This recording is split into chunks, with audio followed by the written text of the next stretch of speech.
The gas station sat at the edge of town, where the desert began its long stretch toward nowhere. 3 pumps, a convenience store with flickering neon, and a parking lot cracked by years of sun and neglect.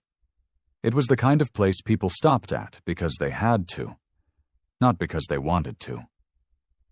3 motorcycles idled near Pump 2, their riders taking a break from the afternoon heat.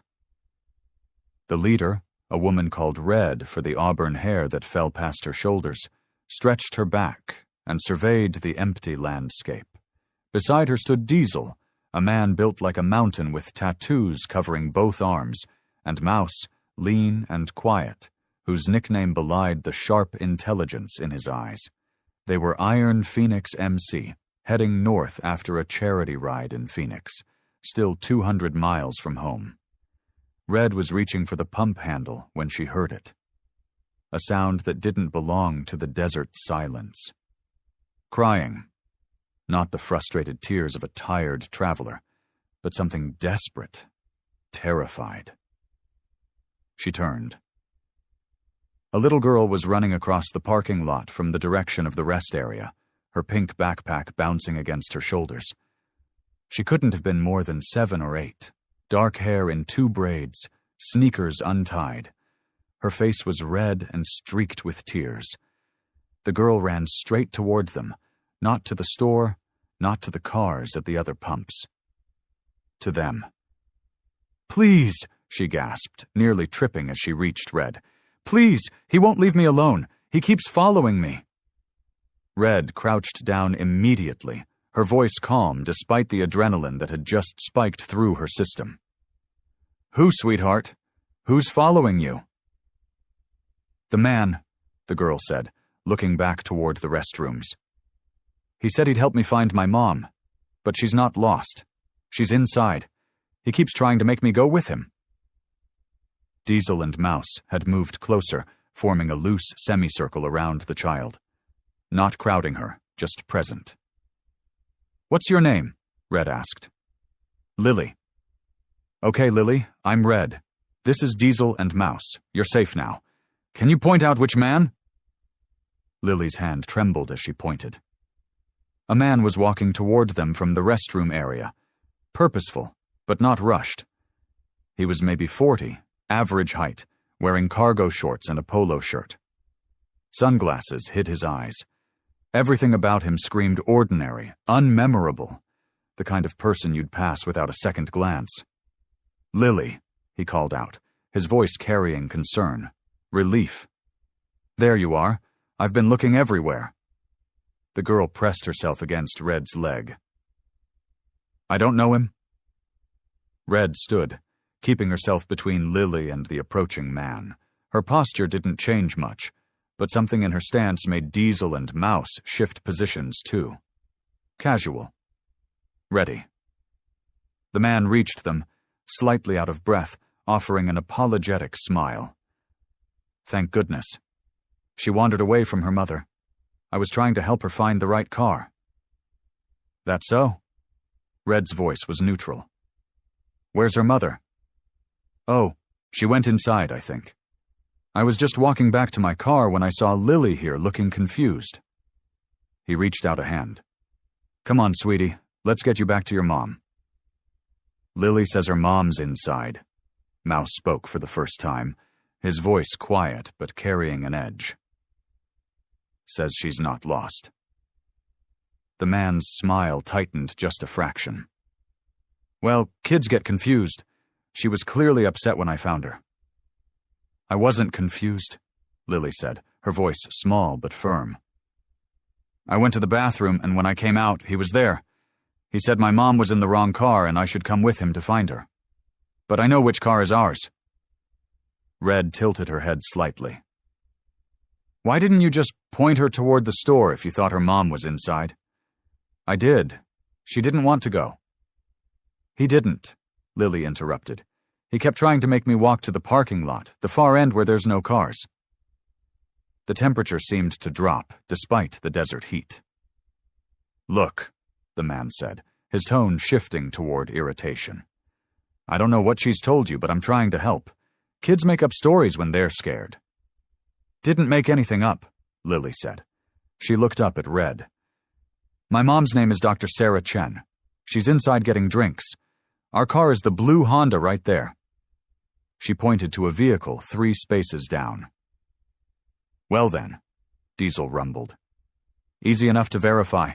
Let's walk inside together. Find Dr. Chen." The man's jaw tightened. "I don't appreciate being accused of something. I was being a good Samaritan." "Nobody's accusing you of anything," Red said evenly. "Just want to make sure Lily gets back to her mom safe. You understand?" Something flickered across the man's face. Calculation. His eyes swept over the 3 bikers, their vests, their stance. He was measuring odds. "Fine," he said. "But this is ridiculous." They started walking toward the store, Red keeping Lily close, the man slightly ahead with Diesel and Mouse flanking him. Not touching, not threatening, just present. The automatic doors slid open. Inside, a woman stood at the counter paying for bottles of water and snacks. She was slight, Asian, wearing a medical conference lanyard. She turned at the sound of people entering. Her face went from neutral to confused to terrified in the span of a heartbeat. "Lily!" She dropped everything and ran, falling to her knees to embrace her daughter. "Oh my God, where were you? I came out and you were gone. I was about to call the police." "I went to the bathroom," Lily said, crying now. "And this man tried to make me go with him." Dr. Chen looked up, her eyes finding the man in cargo shorts, her expression transformed into something fierce, protective. "Who are you? What did you do?" "Nothing," he said quickly. "She was confused. I was trying to help." "She wasn't confused," Red interjected. "Your daughter came running to us, said this man was following her, trying to get her to leave with him." Dr. Chen stood, pulling Lily, behind her. "I want to see your ID, right now." "I don't have to show you anything. This is harassment."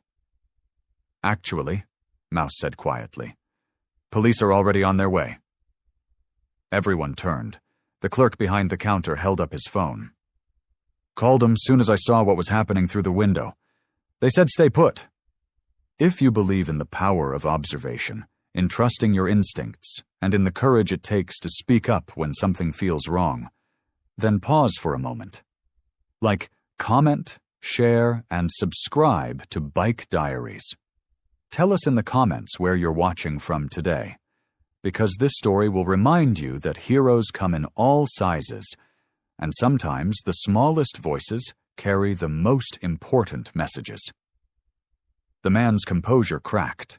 His eyes darted toward the exit, but Diesel had moved, blocking the door.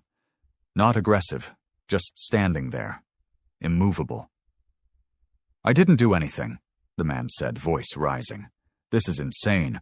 I tried to help a lost child."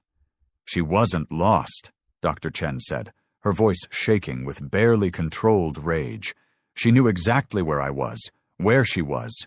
What were you planning to do?" "Nothing. This is all a misunderstanding." "You approached her in the restroom area," Red said.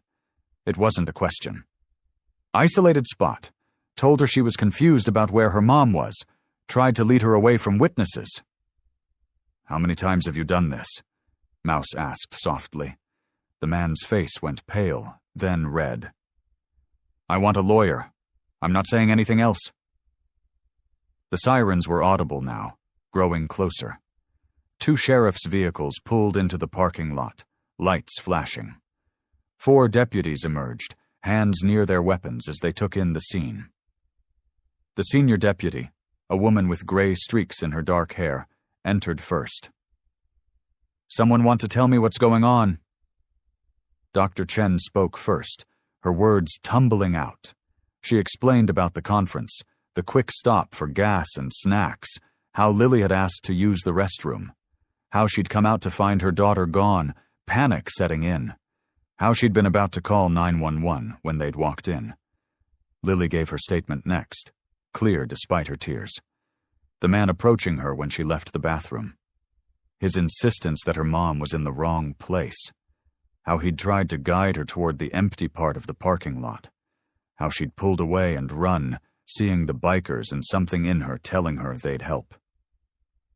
The bikers gave their accounts, straightforward and factual. The man in cargo shorts refused to speak, citing his rights. The deputy nodded slowly. "That's fine. You have the right to remain silent." She turned to her partner. "Run his ID, and I want to search his vehicle." "You need a warrant." "Actually," the deputy said coolly, "I have probable cause. Attempted abduction of a minor. Multiple witnesses." She looked at him hard. "You can cooperate, or we can do this the difficult way." 20 minutes later, they found it. In the trunk of his sedan, hidden under a spare tire.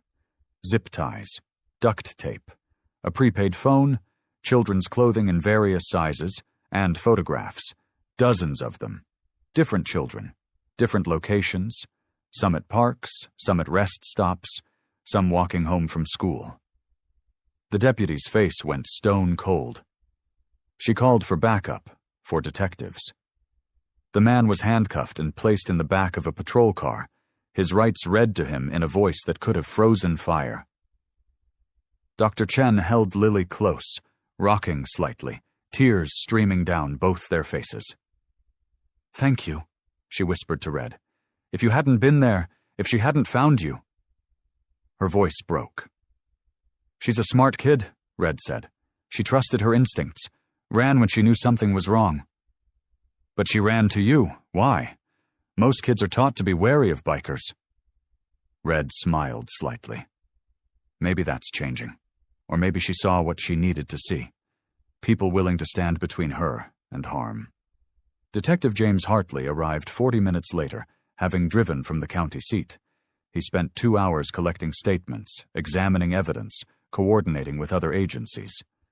When he finally approached the bikers, his expression was grim. "We've been tracking reports," he said quietly. "Missing children along this corridor. Different jurisdictions, different timelines. Nobody connected them until now." He looked at the patrol car where the suspect sat. "You might have just broken open a case we've been chasing for 18 months. "The photos," Mouse said. "Those other kids." Hartley nodded. "We're working on identifying them, seeing if any match our missing persons reports." He paused. "If Lily hadn't run, if you hadn't listened." He didn't finish. Didn't need to. As the sun began its descent toward the horizon, painting the desert in shades of amber and rose, Dr. Chen approached the bikers one final time. Lily stood beside her, holding her mother's hand tightly.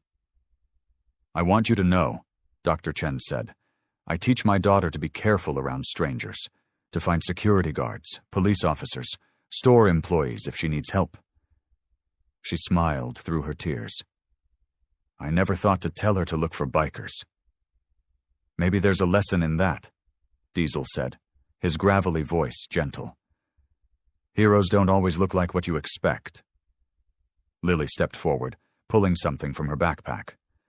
It was a drawing, done in crayon on notebook paper. 3 motorcycles, 3 figures, 1 small girl. Above it in careful letters, "My heroes today." Red took it, studying it carefully. "This is beautiful, Lily, thank you." "Will I ever see you again?" the girl asked. "Roads are long," Red replied. "They cross more than you'd think. But even if they don't, you remember something for me, okay? You trusted yourself today. You knew something was wrong and you acted. That's the most important thing anyone can do." "Red's right," Mouse added. "You're already braver than most adults." They mounted their bikes as the last of the police work wrapped up. The engines rumbled to life, a sound that meant freedom and purpose in equal measure. "Where to now?" Diesel asked over the comm. Red looked at the highway stretching north, the endless ribbon of asphalt disappearing into the distance. "Home, but we take the long way." If this story has touched your heart, please take a moment to like, share, and subscribe to Bike Diaries. We bring you stories that prove heroism comes in all forms, that courage isn't measured by size or age, and that sometimes the smallest voices carry the most important messages. Tell us in the comments. Have you ever noticed something important that others missed? Your story might inspire someone else. They rode through the twilight, 3 shadows against the darkening sky. Behind them, a little girl was safe because she'd trusted her instincts, and because 3 strangers had chosen to listen. Ahead, the road stretched endlessly, full of possibilities and unknowns. 6 weeks later, an envelope arrived at the Iron Phoenix clubhouse. Inside was a newspaper clipping. The headline read, "Interstate predator convicted. 11 children recovered. More cases pending." Below it was a photograph. Lily and her mother at a press conference, standing with Detective Hartley. Lily was holding a commendation from the sheriff's department for bravery. There was a note in a child's handwriting. "Dear Red, Diesel, and Mouse, because of what happened, they found other kids he took. The detective said I helped save lives by speaking up and by running to you. My mom enrolled me in self-defense classes. I'm learning to trust myself even more. Thank you for listening when I needed someone to hear me. Thank you for standing when you could have ignored me. Thank you for being there. Your friend, Lily P.S. When I grow up, I want to ride a motorcycle too. My mom says we'll see." Red read the letter twice, then pinned it to the board in the clubhouse. Beneath it, she tacked Lily's crayon drawing. Mouse walked by, coffee in hand. "Kids doing good?" "Better than good," Diesel agreed from across the room. Red touched the drawing gently. "She ran to us because she believed we'd stand. That's not something to take lightly." "No," Mouse said quietly. "It's not." That afternoon, they rode out again. Not to anywhere specific, just following the roads that connected towns and people and moments. Somewhere out there, someone else might need help. Someone else might look at their leather vests and see not threat, but protection. And when that moment came, they'd be ready. Because that's what the road demanded. That's what being part of something bigger meant. You showed up. You paid attention. You stood between the vulnerable and those who would harm them. The miles stretched ahead, endless and full of purpose. Every mile mattered. Every moment of awareness, of willingness to act, of refusal to look away. Those were the moments that changed lives. Lily had reminded them of that.